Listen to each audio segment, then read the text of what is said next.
الحمد لله رب العالمين الصلاة والسلام على سيد المرسلين وعلى آله وصحابه أجمعين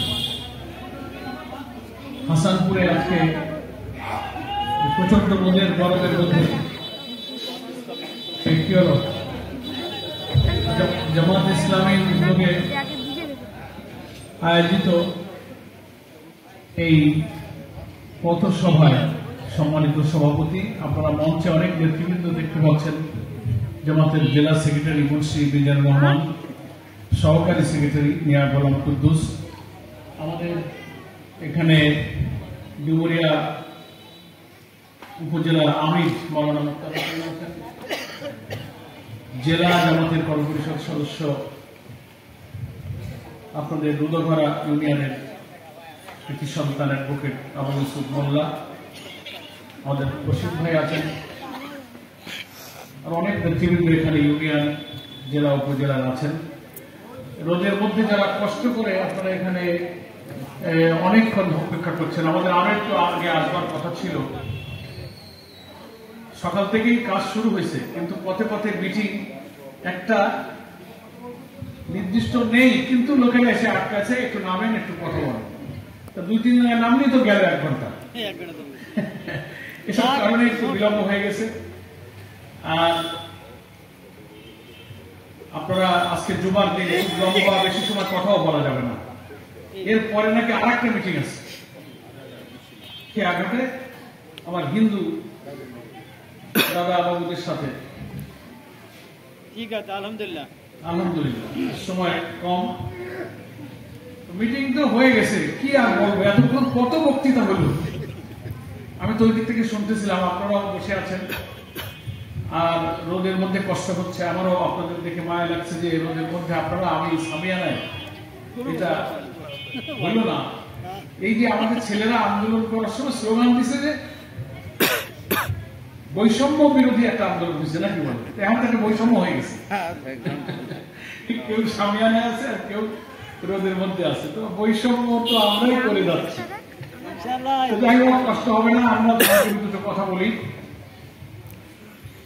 এমনি তো একটু অনেকদিন পর আপনাদের সঙ্গে দেখা হলো। ডুমুরিয়া মিক্সিমিল বিভিন্ন জায়গায় আমি জেল থেকে বেরোবার পর কয়েকবার আমি আসছি, পথে ঘাটে দেখা হয়েছে কিছু পথসভা আসা যাওয়ার পথে, কিন্তু হাসানপুরে এত ঘনিষ্ঠভাবে আপনাদের সাথে একটু কাছাকাছি এই যে কথা বলার সুযোগ হলো, এটা এই দীর্ঘ 20-22 বছরের মধ্যে বোধহয় প্রথম আমরা এখানে একত্রিত হলাম। এর জন্য সবাই আমরা আসলে আরেকবার আল্লাহর দরবারে শুকরিয়া আদায় করি। আলহামদুলিল্লাহ, শরীর স্বাস্থ্য মন মেজাজের দিক থেকে সব ভালো আছেন আলহামদুলিল্লাহ। এই যে 15-16 বছর যে অশান্তির মধ্যে আমরা বসবাস করতেছিলাম, বাড়ি থাকা যায় না, পড়ায় বেড়াতে হয়, ধরে নিয়ে কোর্টে যায়, মামলা, রাত্রিতে ঘেরে থাকতে হয়, হ্যাঁ, এটা অশান্তি ছিল। তারপরে জাতীয় রাজনীতিতে মামলা, মোকদ্দমা, ফাঁসি, আলেম ওলামা, এরপরে লুটপাট, খরাবি, একটা দলীয় কর্তৃত্বের দেশটা কিন্তু মনে হচ্ছিল যে কয়েকটা লোকের হাতে দেশটা জিম্মি হয়ে গেছে, নাকি বলেন? তো আল্লাহ তাআলা সেই দুঃশাসনের একটা জগদ্দল পাথর আমাদের বুকের উপরে চেপে বসেছিল। সে পাথরটা 1 বছর হলো আমাদের বুকের পর থেকে সরাই দিয়েছে। আমরা এখন একটু স্বস্তিতে নিঃশ্বাস নিতে পারি। এই পাথর না সরলে আমি গোলাম পরোয়ার কি এখন হাসানপুরের এই স্কুলের মাঠে দাঁড়ায় কথা বলতে পারতাম? আপনারাও আসতে পারতেন না। রাখতে সকাল থেকে পুলিশের গাড়ি হয়ে গেছে। হ্যাঁ, পরোয়ার সাহেব আসতেছে, জামাতের লোক, ঠিক। তো কি পরিমাণ ওজনওয়ালা পাথর ছিল। 16টা বছর আমরা রাস্তায় নামতে পারিনি, মিটিং করতে পারিনি, অফিস বন্ধ, নেতাদের ফাঁসি, দল বাতিল, মার্কা বাতিল, একটা দল ছাড়া বাকি কোন দল মিটিং মিছিল, রাজনৈতিক সামাজিক ভোটাধিকার তারা ভোগ করতে পারে নাই 15টা বছর, নাকি বলেন? নিরপেক্ষ নির্বাচনের দাবি আমরা করেছি সেই 9 সাল থেকে। দলীয় সরকারের অধীনে কোন নির্বাচন নিরপেক্ষ হয় না। একটা নির্বাচন হবে তত্ত্বাবধায়ক বা কেয়ারটেকার সরকার, যে সরকার কোন দলের হবে না। তা উনি মানলেন না। আইন হয়েছিল কেয়ারটেকার, আদালতের ঘাড়ে বন্দুক রেখে সে কেয়ারটেকার আইনও বাতিল করে দিল। মানে আমি যা বলবো তাই হবে। কথা বোঝা যায়নি? নির্বাচন দেব, কেউ দাঁড়াক না দাঁড়াক, কেটে কেটে একশো রাত্রি করে দেব, সেইভাবেই তো 3 বার হয়েছে নাকি বলেন? তো এবার আশা করা যাচ্ছে যদি আল্লাহ তাআলা আমাদের উপরে সহায় হন, আল্লাহ যদি আমাদের প্রতি করুণা এবং ক্ষমা করেন, তো আগামী নির্বাচনটা একটা নিরপেক্ষ নির্বাচন হওয়ার সম্ভাবনা আছে। আপনারা তো জেনেছেন যে ফেব্রুয়ারি মাসের দিকে নির্বাচন হতে পারে। গতকালকে নির্বাচনের একটা রোডম্যাপ দিয়ে বলা হয়েছে যে ডিসেম্বরের দিকে নির্বাচনের দিন, তারিখ, মনোনয়ন জমা ইত্যাদি শিডিউল তফসিলটা ঘোষণা করা হবে।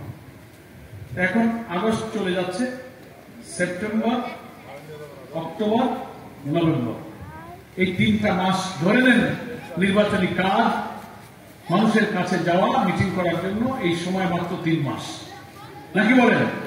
তো যারা কষ্ট করে রোদের মধ্যে বসে থাকতে পারলাম, আমরা সবাই আসতে পারলাম, আমরা আর 3-4টা মাস কষ্ট করে দাঁড়িপাল্লার পক্ষে ঘরে ঘরে ভাই বোন হিন্দু মুসলিম সবার কাছে আমরা এই দাওয়াত পৌঁছে দিতে পারবো না? কেন বলবো? বলতে হবে এই কারণে, 16-17টা বছর যে দুঃশাসন ভোগ করেছি, এর আগে বাংলাদেশের ক্ষমতায় যারা ছিলেন সব দলেরই শাসন তো আমরা দেখলাম কিনা বলে, একটা শাসন শুধু দেখতে বাকি। আলেম ওলামা, জামাত ইসলামী, পীর মাশায়েখ, ইসলামী দলের লোকেরা, দেশপ্রেমিক লোকেরা বলে যে মানুষের তৈরি করা কোনো আইন, মানুষের শাসন, ব্রিটিশের শাসন, আমেরিকার শাসন, ভারতের দিল্লির কথার শাসনে মানুষের জীবনে শান্তি আসে নাই। স্বাধীনতার 54 বছর সেটা পরীক্ষা হয়ে গেছে। একটা শাসন দেখতে বাকি আছে, বলেন তো সেই শাসনটা কি? ইসলাম। আসমান থেকে নাজিল হওয়া যে কোরআন আল্লাহ নাজিল করে বলেছিলেন এই কোরআন দিয়েই তোমাদের সমাজ এবং রাষ্ট্র পরিচালনা করবে, অন্য সব মতবাদ, সব আদর্শের উপরে এটাকেই তোমরা বিজয়ী করবে। লিইউযহিরাহু আলাদ দীনি কুল্লি, কুল্লি মানে সব, যত আইন, যত মতবাদ, যত আদর্শ, সবটার উপরে আমি যে বিধান দিয়েছি প্রিয় নবীর কাছে সেই ইসলামকে তোমরা বিজয়ী করবে। তো ইসলাম বিজয়ী হবে কিভাবে? আমাদের দেশের পার্লামেন্টারি সিস্টেম অফ ডেমোক্রেসি চালু আছে, একটা সংসদ আছে, প্রতি 5 বছর পর পর জনগণ ভোট দেবে।